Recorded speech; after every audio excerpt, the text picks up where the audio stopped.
Good evening student. तो आज हम रिटायरमेंट से संबंधित क्वेश्चन करने जा रहे हैं, रिटायरमेंट ऑफ पार्टनरशिप से संबंधित, जिसमें एबीसीआर 3 पार्टनर हैं और उनमें से एक पार्टनर रिटायर हो रहा है। स्टूडेंट, एक बात आपने नोट की होगी, जैसा कि आप एडमिशन के अंदर रिवैल्यूएशन बनाते हैं, यहाँ पर भी आपको वही अकाउंट बनाना है। लेकिन जो यहाँ पर रिटायर हो रहा है पर्सन, कई बार उसकी जो अमाउंट आपने देनी है रिटायर्ड पर्सन को, ये बताया नहीं गया। इस क्वेश्चन में भी ऐसा हुआ है। जब ऐसा ना बताया गया हो तो हम उसकी अमाउंट लोन अकाउंट में ट्रांसफर करें। ठीक है। तो विदाउट वेस्टिंग टाइम आपको एक बात और बता दूं, हमें स्टेप पे फॉलो करना है स्टूडेंट। स्टेप में मैंने बार बार आपको एक ही फोकस कर रहा हूँ। ठीक है। हम स्टेप को क्वेश्चन स्टेप बाय स्टेप कैसे क्वेश्चन को करना है, ये बात ध्यान रखना। पहला काम होगा एडजस्टमेंट को सॉल्व करना। सेकंड काम होगा हमारा बैलेंस शीट की एसेट्स लायबिलिटी की जो टर्म है उन्हें या रिस्पेक्टिव अकाउंट में ट्रांसफर करें, या फिर बैलेंस शीट में ट्रांसफर हो जाएगी वो।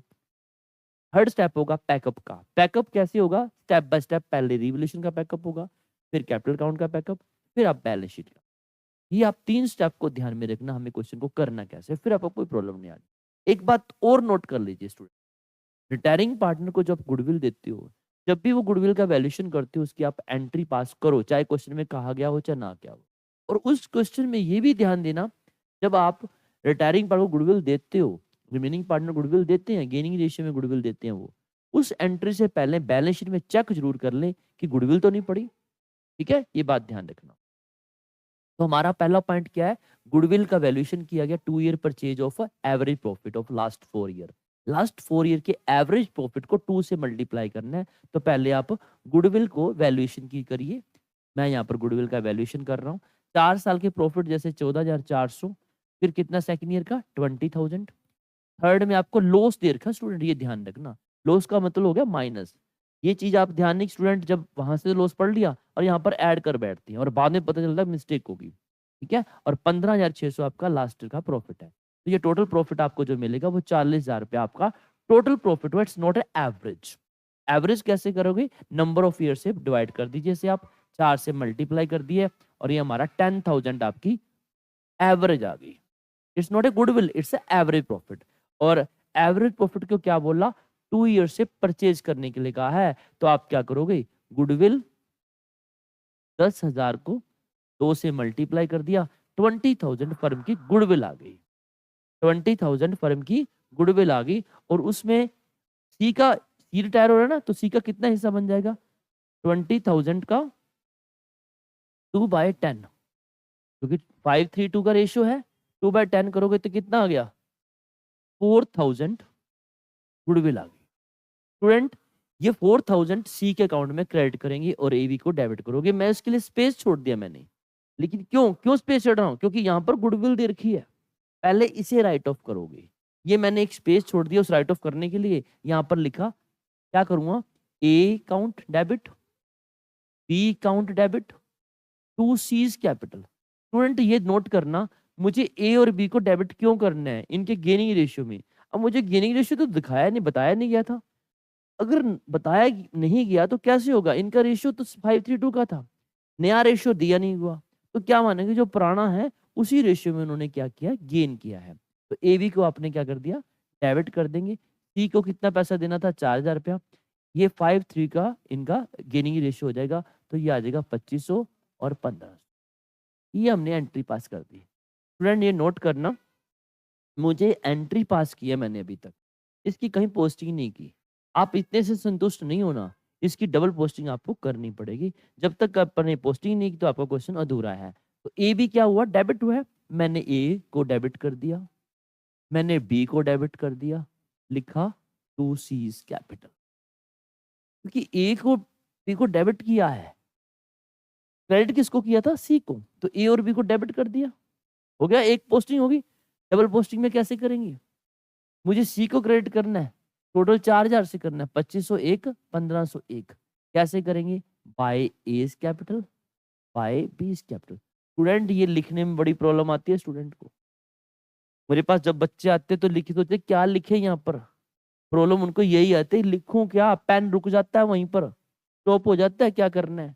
आपने ये ध्यान देना है कि मुझे सी को क्रेडिट करना है। मैंने सी को क्रेडिट किया है, सी को क्रेडिट किया है, तो फिर यहाँ पर सी का नाम तो आएगा नहीं। ए बी लिख के काम हो गया।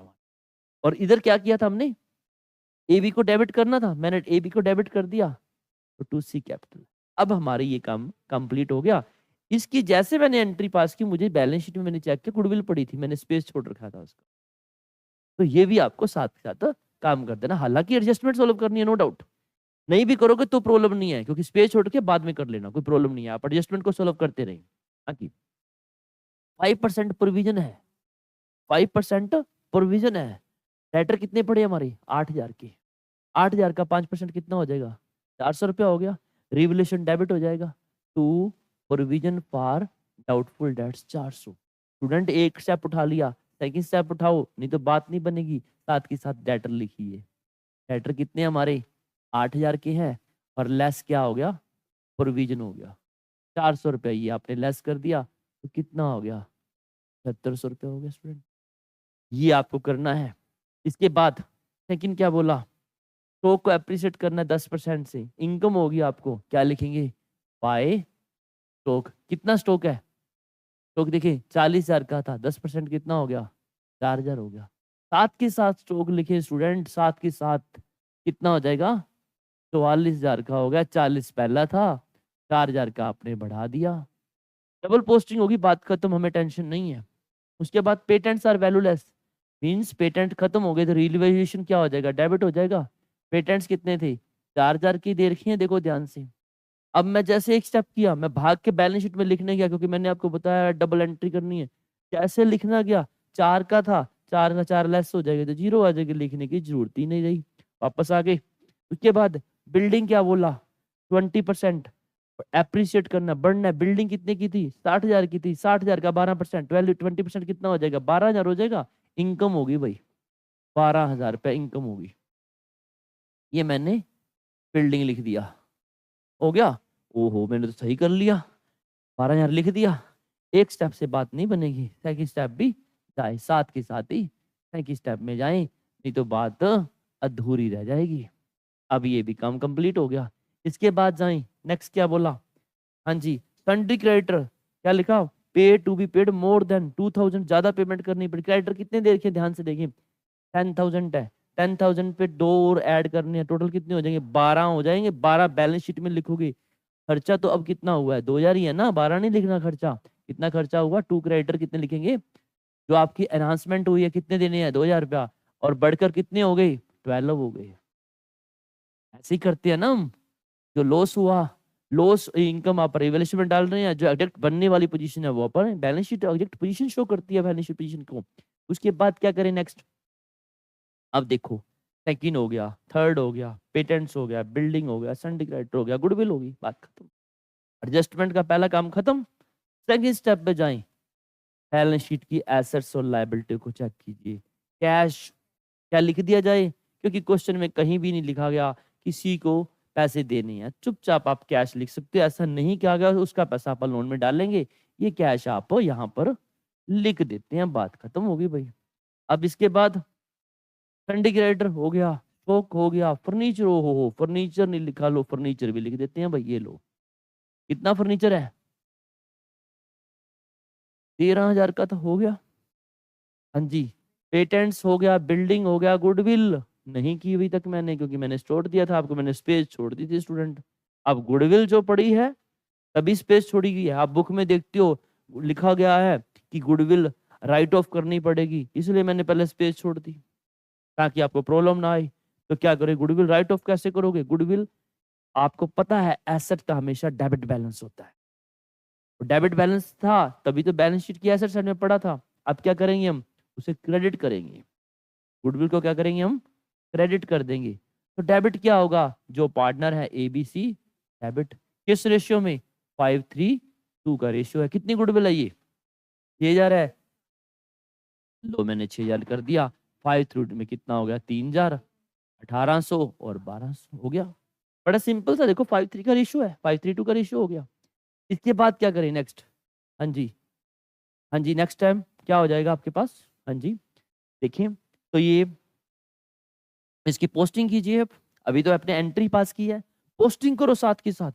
एबीसी क्या हुआ, डेबिट हुआ है, यहाँ पर लिखा 3,000, 1,800, 1,200 टू गुडविल, काम खत्म हो गया स्टूडेंट। ठीक है ना, तो ये काम आपका कंप्लीट हो गया ना इसी तरह से।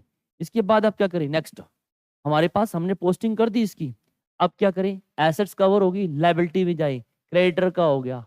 इम्प्लाइज प्रोविडेंट फंड नहीं लिखा, लिख दो इम्प्लाइज प्रोविडेंट फंड। कितना है, हाँ जी 5,000 का। स्टूडेंट हेल्प कीजिए, थोड़ा सा लिखने में मदद कीजिए आप, कहाँ ध्यान नहीं रखना आपको। रिजर्व फंड, रिजर्व फंड कितना पड़ा है, 6,000 का है। इसे बांट दीजिए आपने। रिजर्व फंड क्या बांटोगे, बाय रिजर्व फंड। 6,000 को 532 में बांटेंगे तो क्या करेंगे अपन, वही 3,000, 1,800 और 1,200 हो गया। अब क्योंकि इसे कहीं रखना तो था ही नहीं, जितने भी स्टूडेंट आपके पास फंड होते हैं रिटायरमेंट के केस में, अगर एडजस्टमेंट में कुछ नहीं दिया होता तो वो फंड किसके हैं, प्रॉफिट है वो एक तरह की। इसके बाद क्या है, वर्कमैन कंपनसेशन फंड रिजर्व पड़ा है आपके पास, ये भी बांट दीजिए आप लिखेंगे बाय वर्कमैन कंपनसेशन रिजर्व। कितने हैं, 2,000। 2,000 को आप 532 में बांट दीजिए, कितना आ जाएगा,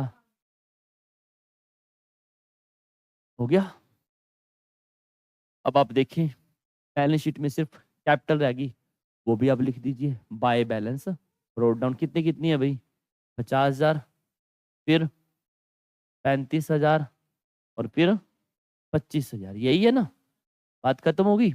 अब आपकी एसेट्स लायबिलिटी का काम भी होगा, सेकंड स्टेप भी स्टूडेंट आपका खत्म हो गया। अब थर्ड स्टेप क्या है, बैकअप का। बैकअप किसका होगा, पहले रिवोल्यूशन का। तो ये कितना होगा टोटल, साफ ही दिखाई दे रहा है इतना टोटल, तो मुझे भी बहुत अच्छी तरह बिना कैलकुलेटर के आता है। 16 में से 6400 लेस करो, कितना रह गया, हाँ जी 1600 क्रेडिट पड़ा है, 6400 डेबिट होगा, तो 9600 रुपया हमारी इनकम होगी स्टूडेंट। ये किस में डाल दोगे आप, ABC में, ये हमारा गेन है। ठीक है, किस में, 532 में आपने इसे बांट देना है। ये आ गया 4800, आप तो मैंने कर दिया, तो ये आ गया 2880 और 1920, ये प्रॉफिट हो गया। इस प्रॉफिट को बांट दो आप, यहाँ पर लिखा मैंने, ट्रांसफर भी तो कर दिया ना, रिवोल्यूशन डेबिट टू ABC, तो यहाँ पर रिवोल्यूशन क्रेडिट लिखा मैंने, कितना था 4800। और लो स्टूडेंट, अब स्टूडेंट आपका ये पैकअप हो गया, इसमें पैकअप करने लगे आप। ये बात यहाँ पर ध्यान रखना स्टूडेंट, मैं आपको तो यहाँ पर पोज ले रहा हूँ छोटा सा। जैसे यहाँ पर आप रुकोगे, कौन पार्टनर रिटायर हो रहा है, सी, उसका बैलेंस आपने कैरी डाउन नहीं करना, क्वेश्चन में कहीं नहीं किया गया उसे पेमेंट करने के लिए। तो क्या करोगे, उसे आप लोन अकाउंट में डालोगे। मैं पहले लिख देता हूँ, C's capital account debit to C's loan, ये मैंने लिख दिया सीज। अब पहले इसी का पैकअप कीजिए, कितना होगा टोटल, देखो आप 32,520 उसका क्रेडिट में पड़ा है, डेबिट में कितना पड़ा है, ये लो मैंने इधर भी लिख दिया 32,520, डेबिट में 1,200 पड़ा है, 31,320 उसका लोन में डालेंगे हम। अब AB का देखो आप कितना बनता है, इसका टोटल कीजिए, 5,58,800 और ये 40,280 हो गया, वेरी गुड। तो ये हमारे बन गया 58,800, मैं इधर भी लिख लेता हूँ 58,800 और इधर हो गया 40,280। अब इनके जो बैलेंस हो गए वो यहाँ पर कैरी डाउन कर लेंगे। ये 5500 लेस कर दीजिए आप, 53,300 और इसका 36,980। तो स्टूडेंट ये आपके बैलेंस बचे इन दोनों के, और ये लोन अकाउंट में डाला है। अब ये पैकअप हो गया, इसके पैकअप के जो बैलेंस है आप वहां पर लिख दीजिए। यहाँ पर लिखा मैंने सीज लोन, कितना लोन था, 31,320। ठीक है, उसके बाद एज कैपिटल, बीस कैपिटल कितना था, 53, दूसरे का 36,980। स्टूडेंट अब इसका पैकअप भी कर दो, बैलेंस शीट टैली होना इसकी मजबूरी है। स्टूडेंट एक बात हमेशा नोट करना कि अब बैलेंस शीट का मिलना मजबूरी हो जाएगी, क्योंकि आपने करना क्या था, जो आपने स्टेप फॉलो किया, डायरेक्शन जो आपको दी गई है उस डायरेक्शन को आप फॉलो करना। ठीक है, ये मेरी ऑब्जर्वेशन है, इसका टोटल करके देखिए कितना आ गया आप, आपका चेक करो। हाँ जी जल्दी जल्दी, 12,000, 5,000, ये सारा टोटल देखिए कितना हो गया आपका टोटल।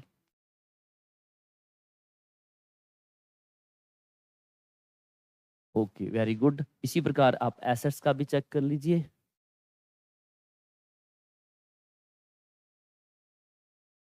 600।